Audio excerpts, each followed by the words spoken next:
Welcome to this, my 5th video in the series, Rishi Devra, the Fantasy and the Facts.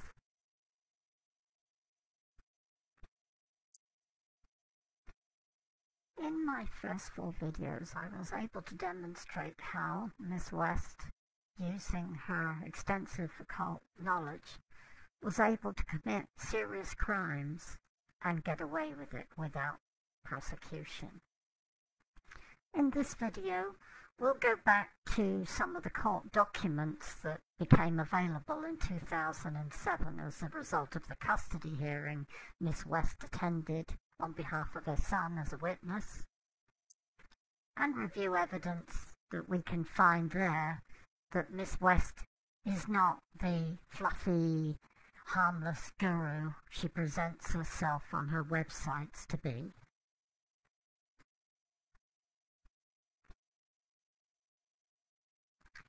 The custody hearing in July 2007 has proved to be a fertile repository of information that shows that Miss West really is a compulsive liar, and that her family life is totally dysfunctional and at complete odds with the fantasy illusion she portrays online.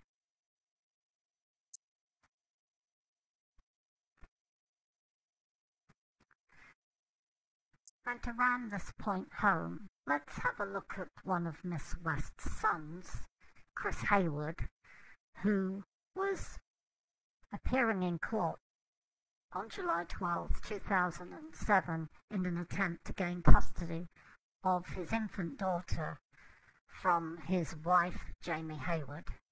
Given his mother's lifetime involvement in crime, it comes as no surprise that Chris Haywood also has a criminal record.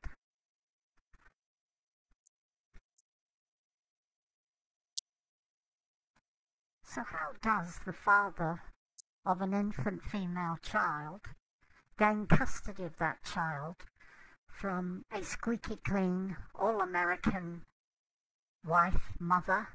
Well, if your mother is an occult master, as Chris Haywood's mother is, anything is possible. In this instance, the task of Miss West was to make the mother look a much worse option in the eyes of the court than her son. This she proceeded to do by using her occult skills.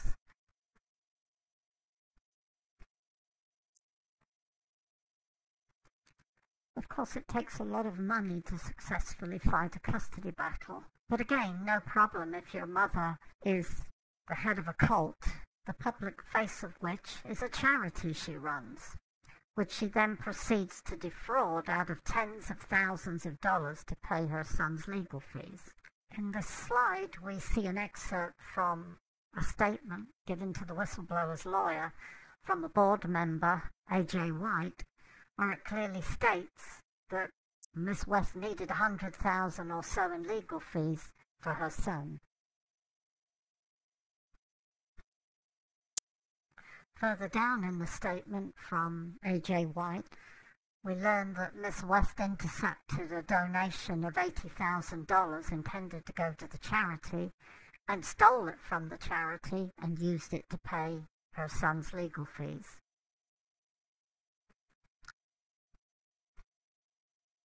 Now let's take a closer look at West's son, Chris Haywood, who, through Miss West's successful efforts to pervert the course of justice, eventually gained custody of his infant daughter from the daughter's mother, Kendall. Here we see Jamie Haywood attesting to the fact in court under oath that Chris Haywood, Devra Patton West's son, likes jacking himself off in front of the computer while Jamie's friends are over visiting the house as guests. And in this slide, we read from Jamie that she was forced to have an abortion after being got pregnant by Chris Haywood when she was 17, because it would look bad for Chris when he went to court to fight for custody of his infant daughter from his first wife, Kendall. And in this slide, Jamie attests to the fact that her nose was broken by Chris Hayward, because he thought she was hitting on another man. While Jamie reported this crime to the police, she obviously did not want to rock the boat too much because it would have gone bad for Chris when he appeared in court to get custody of his infant daughter from Kendall, his first wife. In this slide, Jamie Hayward attests to the fact that Miss West was very violent and that many of the employees in her office were going through hell as a result of West's psychotic personality. When asked by counsel if Jamie Hayward had seen Miss West strike Pat Cole, actually hit her, strike her, Jamie replied yes, that she had. Then Jamie gets into describing a fight between Chris Hayward and his mother, Devra Patton West, that she and the children were witness to.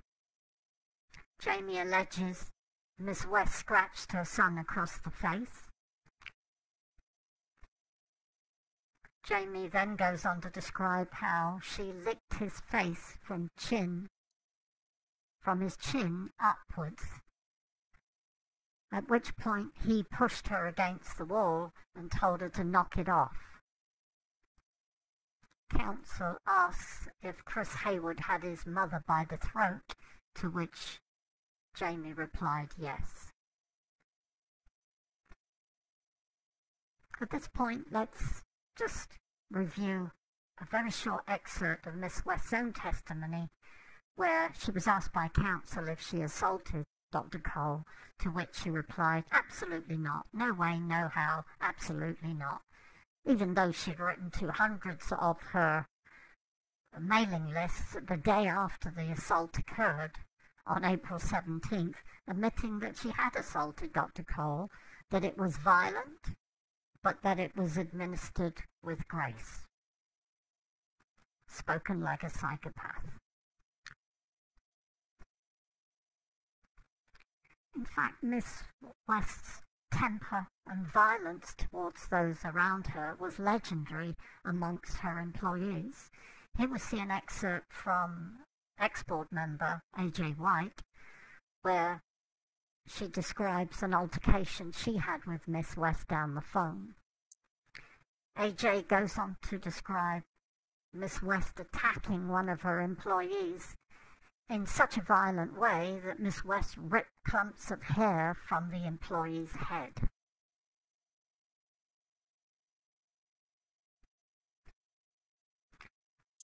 Another witness, this time ex-student Devra Coffey, described how she was a witness on several occasions to Miss West meting out violence to both male and female students.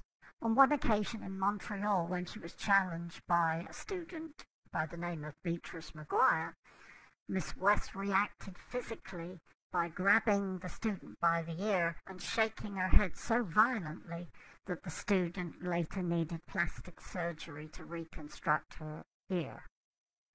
Devra goes on to report that another student was hit so hard in the face that the student, a woman, suffered a dislocated jaw.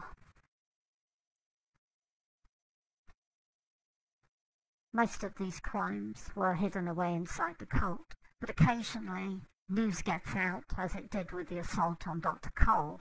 Of course, Miss West denied she had ever assaulted Dr. Cole to the public, and over the following 2 years, between the time of her arrest for this assault and her eventual conviction for the assault, Miss West targeted both the victim, Dr. Cole, and one of her witnesses, Rebecca West, no relation, with daily, nightly shamanic attacks in the hope that she could intimidate the victim into withdrawing her complaint to the police and intimidate the witness into withdrawing her witness statement. On this occasion, Miss West did not get off scot-free, but because of the lies and false statements given by the senior members of her cult, Miss West's charge was reduced from criminal assault to misdemeanor assault, which meant that she received a 6-month suspended jail sentence and a $500 fine. Now, for an occult master, this is not even an inconvenience, because undercover, hidden from all witnesses, Miss West continued to target Dr. Cole and Rebecca West, using the occult to administer under-the-radar, hidden violent assaults. In the end, Miss West got away with extorting $1.3 million from Dr. Cole, who says the crime doesn't pay. Here I'd like to share with the viewer excerpts from a couple of statements made by ex-students of Miss West's. Here is an excerpt from an email from Judy Morris, who made the following comments, as seen above, after learning that Miss West, after her charity was struck off, put the charity's main asset inside a personal trust for her and her son, Rob Meador. In other words, Miss West stole the asset from the charity. In the second excerpt, the lower of the two, shown above, a student who wished not to be named for fear of reprisals discusses the fact that when asked about where Miss West got her degrees from during a public meeting, Miss West replied that the Christ had awarded them to her personally.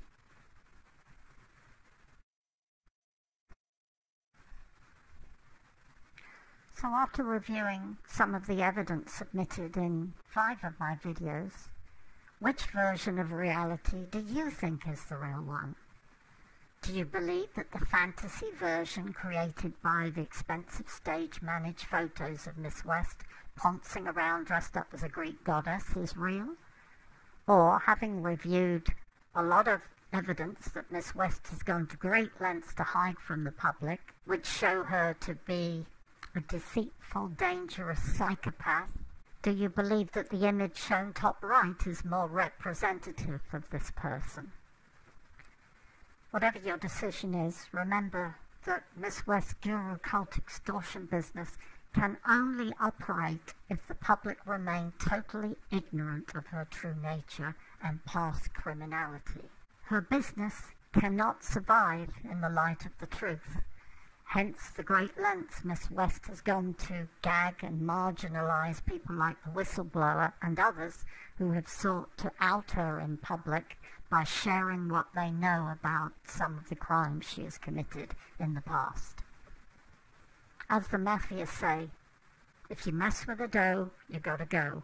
And in the whistleblower's case, when character assassination failed, when threats failed, when threats of murder failed, when a campaign of psychic attacks failed, which is still ongoing after nearly 9 years, Miss West resorted to actual attempted murder, as shared with the press by Jeffrey Reynolds' CPA in August of 2007 in what he thought was an off-the-record remark to the reporter interviewing him for the Big Fork Eagle newspaper.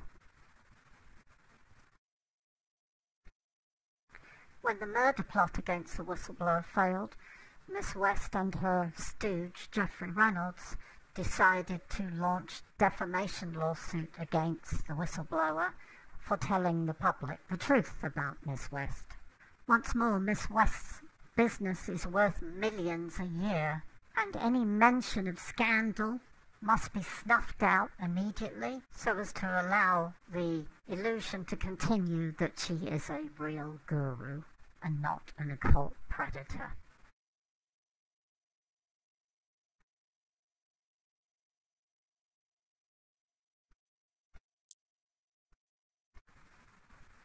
Please be sure to like my YouTube video and please help me make these videos go viral. Thank you for watching.